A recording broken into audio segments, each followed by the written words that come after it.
Honorable Patricien Seya, bonjour. Bonjour, Monsieur le Président. Honorable Patricien Seya, le président de l'UDPS du peuple, Valentin Moubaké, demande à ce qui est organisation d'une table ronde internationale au niveau de la République démocratique du Congo pour arriver à organiser une transition qui conduira à l'organisation d'autres élections. Question d'avoir la légitimité au niveau de toutes les institutions de la République démocratique du Congo. Comment vous réagissez au sein de l'UDPS, Tshisekedi?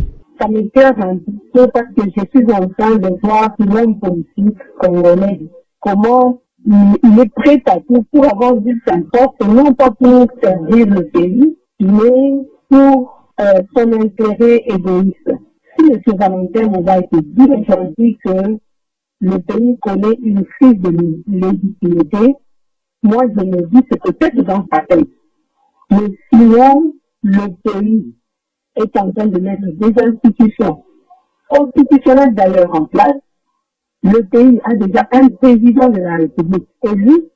Le pays fonctionne normalement. Alors quand il parle de la table ronde pour traiter de la crise de légitimité, moi je peux dire que c'est dans sa tête que tout se passe. Aujourd'hui, il n'y a pas de crise de légitimité. Il veut juste qu'on lui donne un poste. Tout ce monde-là qui parle de crise de légitimité, ils veulent juste avoir un poste parce qu'ils ne sauront pas rester dans la transition ou dans l'opposition pendant 5 ans comme nous, l'UDPS, nous l'avons été pendant 37 ans. Ils ne sauront pas. Je sais qu'aujourd'hui, M. Moubaké est en train de réfléchir comment encore ajouter dans ce qu'il a fait avec nous dans l'opposition, à faire encore 5 ans. Alors, tout ce bruit-là, c'est pour avoir juste un poste. Et non pas pour servir le pays, mais plutôt pour se servir. Le pays est déjà en marche avec le nouveau président de la République, Félix Antoine Tshisekedi. Vous avez vu au niveau de l'éducatif, les avec des transformateurs pour mettre un peu fin à tout ce qui a comme problème de l'électricité. Et bientôt, il sera là pour visiter la ville de l'éducatif et voir quels sont les problèmes que le peuple ou la population de l'éducatif connaît. Honorable Patricien Seya, Martin Fayulu Madidi est rentré de Bruxelles, capitale belge, arrivé à Kinshasa où il a tenu un meeting au niveau de la place Sainte-Thérèse. Il a signifié qu'il y aura une révolution populaire d'ici le mois de mai 2019 au niveau de la ville-province de Kinshasa et sur toute l'étendue de la République démocratique du Congo.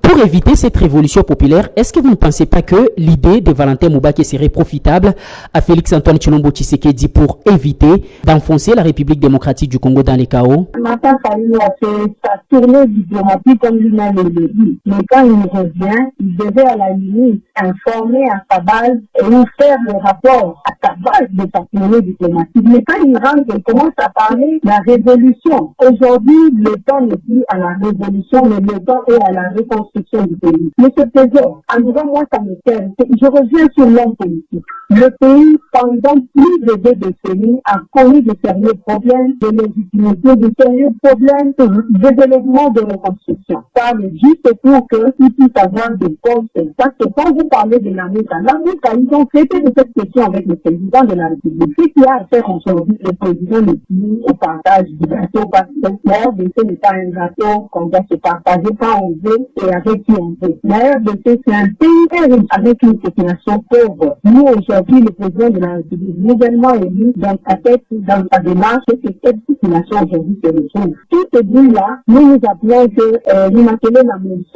juste pour se faire un nom, juste pour se retrouver et non pas pour le peuple. Martin Fayulu, il a été dans sa tournée, on lui a dit, moi j'ai été en France, mais en France il y a déjà des autorités, il y a des responsables qui m'ont dit, l'heure n'est plus à tous ces bruits-là, l'heure est au soutien du président de la République. Honorable Patricien Seya, le chef de l'État sortant, Joseph Kabila Kabange, n'a pas su mettre en application tout son programme quinquennal parce que Etienne Tshisekedi en son temps avait contesté sa présidence au niveau de la République démocratique du Congo. Il avait même prêté serment.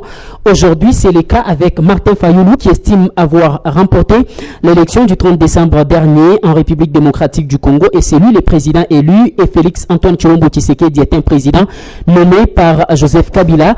Est-ce que vous ne pensez pas que ces conflits risqueraient d'empêcher Félix Antoine Tshilombo Tshisekedi de mettre en application son programme quinquennal? Monsieur le Président, je vais vous dire avant toute chose, il ne faut pas comparer l'incomparable. La situation actuelle, avec celle que nous avons connue en 2011, on ne peut pas les comparer. Ce président fait à son âge, il était populaire. Martin Fayulu aujourd'hui, il fait du bruit, avec cette base. Il n'a pas de base. Il n'a pas de base pour faire tout ce bruit-là. Et donc, moi, je ne peux pas comparer la situation de 2011 à celle d'aujourd'hui, d'autant plus que, je vais vous dire une chose de ce point. M. Martin Fayulu est en train de faire, il veut un poste et il veut aussi qu'on puisse dire que le président de la République, il revient sur ce que son prédécesseur a fait, pas de liberté d'expression, pas de liberté de manifestation. Le président, l'actuel président Félix Antoine, il a laissé libre choix à tout celui qui veut faire des meetings, il le fait. Que disent les partisans, que disent le reste de la MECA? Aujourd'hui, ils ne sont plus d'accord avec les messages que Fayulu est en train de donner. Aujourd'hui, ils ont un message, c'est la reconstruction du pays. Vous allez voir que d'ici là, tous ces bruits-là vont disparaître. Et ça va disparaître de soi parce qu'ils vont voir les œuvres que le président actuel est en train de faire, le développement des projets du président actuel, ça va faire tous ces bruits-là.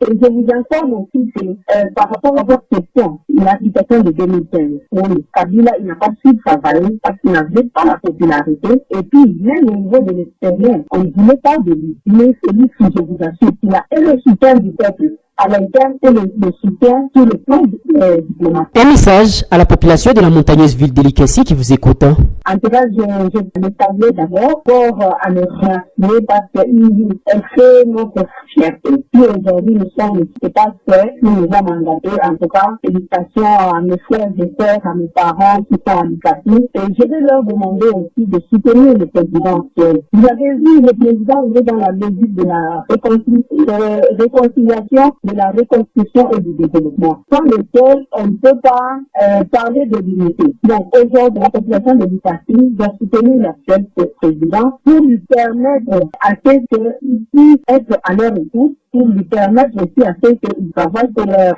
intérêt. Si tout se passe dans le discours politicien, les politiciens ils sont là pour faire des discours. Et leur discours, c'est pas pour la reconstruction et le développement. La plupart des discours des politiciens, c'est pour le positionnement. Et ce positionnement-là n'a rien à voir avec le développement et la reconstruction du pays. Honorable Patricia Nsea, merci. Merci, M. le Président.